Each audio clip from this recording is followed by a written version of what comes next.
Актуальные проблемы защиты прав и свобод человека и гражданина в республике. Под таким названием сегодня в Якутске проходит традиционный ежегодный республиканский семинар совещания. Участники совещания в ходе дискуссии выработают предложения по улучшению ситуации в правозащитной сфере, которые будут сформулированы в виде рекомендаций в адрес гос- и муниципальных органов власти.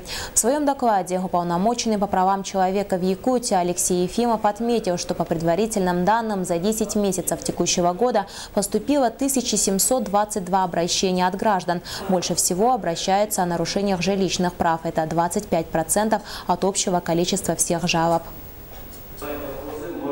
30% этих обращений традиционно составляют это жалобы на судебные решения, решения следственных органов, а также жалобы осужденных, содержащихся в местах лишения свободы. По трудовым вопросам обращается где-то 10% граждан.